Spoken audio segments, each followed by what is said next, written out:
요즘 미국이 선포한 관세 전쟁 때문에 여러 나라들이 울상을 짓고 있는데요. 거기다가 미국 국민들도 관세 전쟁에 대해 불만이 많다고 합니다. 평소처럼 슈퍼마켓에서 장을 보다가 기존에 먹던 과자 가격이 갑자기 3,000원에서 5,000원으로 뛰어오른 걸 발견했거든요. 냉동식품도 그렇고 심지어 아이들 장난감까지 모든 게 비싸지게 된 이유. 무역 갈등과 관세 부과가 본격화되면서 우리 일상 속 물가가 어떻게 변하고 있는지, 그리고 이 비용을 결국 누가 떠안게 되는지 살펴보겠습니다. 트럼프 행정부에게 미국의 무역 불균형은 단순한 경제 지표가 아니라 국가적 위기 상황이었습니다. 이에 대한 해결책으로 전 세계 거의 모든 국가를 대상으로 한 관세 폭탄을 터뜨렸죠. 처음에는 모든 수입 상품의 기본 10%를 부과하는 것으로 시작했지만 이후 개별 국가별로 맞춤형 관세가 추가되었습니다. 세계 금융시장은 이러한 발표와 함께 폭락세를 보였습니다. 2020년 코로나19 사태 이후 가장 심각한 하락세였죠. 캐나다와 멕시코와의 무역 분쟁이 격화되면서 미국 내 경기 둔화는 더욱 심화되었습니다. 중국과의 긴장 관계가 고조되는 가운데 미국 경제는 새 행정부 출범 초기 몇 개월간 급격한 하락세를 경험했습니다. 그렇다면 이러한 관세 조치들이 평범한 소비자인 우리에게는 실제로 어떤 변화를 가져오고 있을까요? 현재 진행되고 있는 무역 분쟁의 핵심 중 하나는 바로 철강과 알루미늄에 대한 232조 관세입니다. 이 두 금속은 말 그대로 모든 곳에 사용됩니다. 일상용품부터 중요한 국방 장비까지 광범위하게 활용되죠. 해당 관세는 상무부가 철강과 알루미늄 수입이 국가 안보에 심각한 위협을 가한다고 판단한 2018년에 처음 도입되었습니다. 언제든 적대국으로 돌변할 수 있다는 우려 때문에 25% 추가 관세를 매겼습니다. 곧이어 캐나다와 멕시코 같은 국가들은 부분적이거나 완전한 면제 혜택을 받게 되었습니다. 특정 철강 제품들도 예외 조치를 받았는데, 특히 미국 경제에 필수적이거나 다른 곳에서 구하기 어려운 제품들이 포함되었습니다. 두 번째 임기가 시작된 후에는 이 관세가 두 제품 모두에서 25%씩 더 인상되었고, 면제 범위가 줄어들면서 더 많은 제품이 관세 대상에 포함되었죠. 두 관세의 파급 효과는 미국 전역에서 광범위하게 나타났습니다. 긍정적인 측면을 보자면 관세는 애초 의도했던 대로 국가 안보 강화를 위한 국내 생산 투자를 증가시켰습니다. 광업과 정년 산업에서는 국내 생산에 다시 집중하면서 일자리가 늘어나고 임금도 상승했습니다. 반면 부정적인 영향은 금속 산업 밖에서도 크게 느껴졌습니다.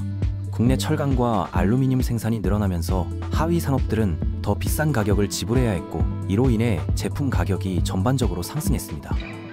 석유 가격을 배럴당 단위로 추적하는 것처럼 철강 가격의 표준 기준인 열연강판 가격을 살펴보면 2017년과 2021년 사이에 급등했다는 것을 알 수 있습니다.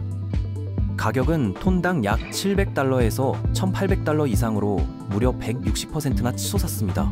이는 인플레이션과 팬데믹으로 인한 전 세계적인 가격 상승 모두를 반영한 결과입니다. 하지만 미국의 가격 상승폭은 다른 어떤 지역보다도 더 가팔랐죠. 알루미늄 가격도 같은 기간 45%나 올랐으며 역시 미국이 다른 지역보다 더 높은 상승률을 기록했습니다. 미국 국제무역위원회는 철강과 알루미늄 관세의 영향을 측정하기 위해 특별한 계산 방식을 개발하기도 했습니다. 코로나19와 기타 글로벌 이벤트의 영향을 제외하고 분석한 결과가 놀라웠습니다.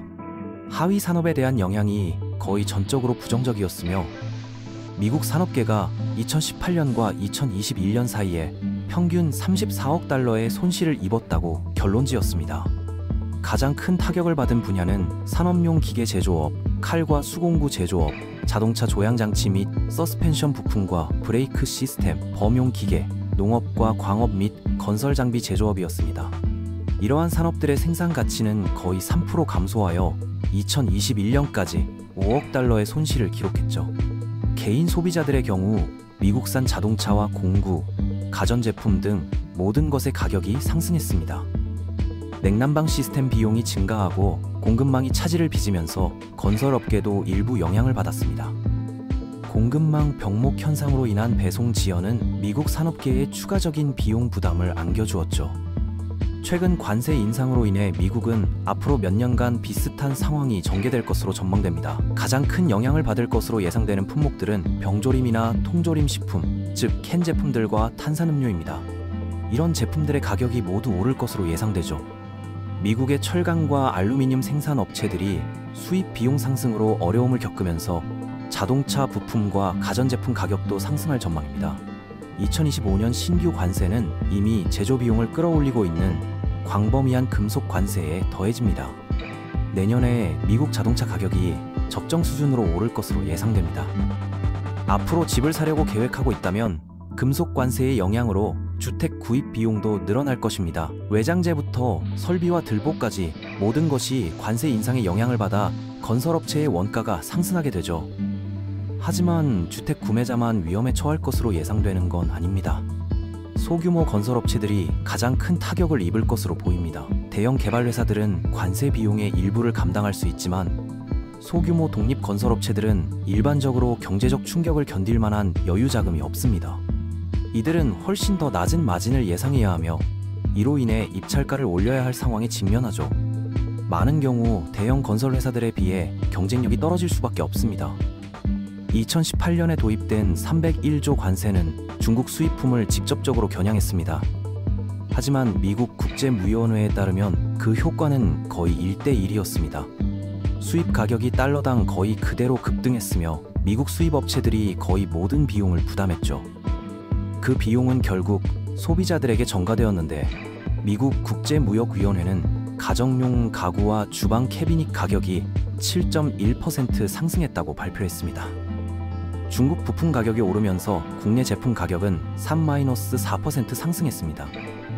반도체와 전자부품 등 일부 품목의 경우 비용이 최대 25%까지 치솟았죠. 중국산 전자제품만 가격이 오른 게 아니었습니다. 공급 감소로 인해 전자제품 시장 전체의 가격이 상승했습니다. 이는 트럼프 대통령의 새로운 관세에 따른 예상 추세를 반영하고 있습니다. 현재 중국에 대한 관세는 엄청나게 변동하고 있으며 앞으로 어디로 향할지 예측하기 어려운 상황입니다. 2025년 8월 현재 중국 수출품에 대한 관세는 57.6%입니다. 그래서 아마존에서 쇼핑해본 분들이라면 좋아하던 상품들의 가격이 크게 오른 걸 보셨을 겁니다. 아마존은 소비자들의 반발을 피하고자 새로운 관세로 인해 발생한 정확한 가격 인상분을 쇼핑객들에게 보여줄 계획이었습니다. 이제부터 소비자들의 상황은 더욱 나빠질 전망입니다. 미국은 이전보다 달러 구매력이 떨어지고 있는 미국인들에게 전반적으로 비용 상승이 예상되면서 더 나은 거래를 하기엔 한참 멀었죠. 미국 소비자들에게 가장 큰 타격 중 하나는 면세 소액 면제 혜택의 중단이었습니다. 일반적으로 미국으로 수입되는 상품 중 가치가 $800 미만인 것들은 관세가 면제됩니다. 탁상 RPG를 즐기면서 영국이나 중국 또는 해외에서 미니어처를 구입해 본 적이 있다면 이미 느껴봤을 겁니다. 이제 $800 미만의 소액 구매에도 관세가 부과되죠. 온라인에서 구매할 수 있는 작은 물건들조차도 관세 때문에 일반 수입품으로 처리되고 있습니다. 이로 인해 많은 미국인들이 예상치 못한 가격에 충격을 받게 되었죠. 자동차 구매자들로 돌아가서 수입 차량과 많은 차량 부품들은 수입처와 관계없이 25%의 관세를 부과받게 됩니다. 그러나 4월 말에 제정된 개정안은 자동차와 기타 완제품에 대한 여러 관세의 중복을 제한하기 위한 것입니다. 즉, 새 차를 구매할 때 외국 차를 선택하더라도 차를 만드는 데 사용된 금속에 대한 관세와 차량 자체에 대한 관세를 모두 걱정할 필요는 없다는 뜻이죠. 대신 차량에 대한 세금만 부과됩니다. 하지만 대부분의 산업과 마찬가지로 25% 관세는 수입업체만 부담하는 게 아니라 대부분 소비자에게 전가됩니다. 자동차 시장 붕괴를 막기 위한 두 번째 중요한 면제 조항은 조립 크레딧을 사용하여 정부에 납부해야 할 관세를 줄이는 것입니다. 혼다가 미국에서 차량을 조립하는 경우 전체 관세를 낮추는 데 사용되는 특별 미국 조립 세액공제를 받을 수 있죠. 소비자 입장에서는 외국 차량의 가격이 가장 크게 오르는 것을 보게 될 겁니다. 미국에서 일부 또는 전체가 제작된 해외 브랜드의 자동차도 가격이 상승하겠지만 상승폭은 작을 것입니다. 소비자들이 대안을 선택함에 따라 국내 자동차 제조업체들은 직접적인 혜택을 보게 될 겁니다. 하지만 불행히도 미국 브랜드들은 기존 글로벌 브랜드들에 비해 낮은 평가를 받고 있습니다. 옷 입기를 좋아하거나 월마트에서 쇼핑을 하더라도 의류에 더 많은 비용을 지불할 각오를 하세요. 단순히 화려한 브랜드명만 좋아할 필요는 없습니다. 미국 의류 산업의 상당 부분이 관세의 영향을 받는 해외 국가에서 생산되기 때문이죠. 이것은 미국 부모들에게 가장 시급한 관심사입니다. 미국의 저소득 가정들은 평소처럼 가장 취약한 계층입니다. 운동화 가격이 거의 2배로 오르고 의류 전체 가격이 무려 37%나 올랐죠. 의류 및 패션용품은 해방기념일 관세로 인해 가장 큰 영향을 받는 산업 중 하나입니다. 하지만 브랜드들이 대체 공급원으로 전환함에 따라 장기적으로는 가격이 약 18배에서 19% 상승하여 안정될 수 있을 것이라는 희망이 있습니다. $800 미만 소포에 대한 관세 면제가 현재 중단됨에 따라 패스트 패션 산업은 큰 타격을 입을 것으로 예상됩니다.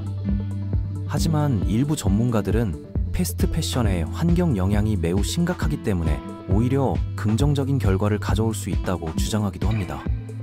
전자상 거래는 전반적으로 큰 타격을 입을 것으로 예상되며 쇼핑객들이 한때 구매했던 저렴한 품목들을 더 이상 구매하지 않으면서 수억 달러의 손실이 발생할 것으로 보입니다. 미국 의회 예산처에 따르면 새로운 관세로 인해 내년에 인플레이션이 0.4% 증가할 것으로 예상되지만 GDP 성장률은 약간 둔화될 것으로 전망됩니다. 그러나 예일대 예산연구소는 경제 성장이 0.5% 더 크게 둔화될 것으로 예측했으며 연방준비제도 의장도 이러한 전망에 동의했습니다. 예일대 연구는 또한 2025년 동안 개별 가구의 지출이 $2,400 증가할 것으로 예측했습니다. 문제는 트럼프 행정부가 연방준비제도 의장 제롬 파월이 관세 정책의 위험성을 경고한 이후 그를 해고하겠다고 공개적으로 위협했다는 것입니다. 독립성 상실은 연방준비제도에 대한 신뢰를 흔들어 기업들이 경제의 실제 상황을 확신하지 못하게 만들 것입니다. 그런 종류의 불확실성은 단 한 번의 잘못된 도박으로도 회사 전체를 파산시킬 수 있죠. 소비자들에게는 엄청난 가격 변동과 앞으로 불가피하게 엄청난 인플레이션이 초래될 것입니다. 지금 당장 미국 소비자들은 돈을 저축하고 큰 구매는 최소한 새로운 무역 협정이 체결되거나 시장이 안정될 때까지는 미루는 것이 가장 좋습니다. 미래의 부동산 개발과 한때 함께 이루어졌을 성장을 파괴함으로써 내일의 부동산까지 위협하고 있는 것이 현실입니다.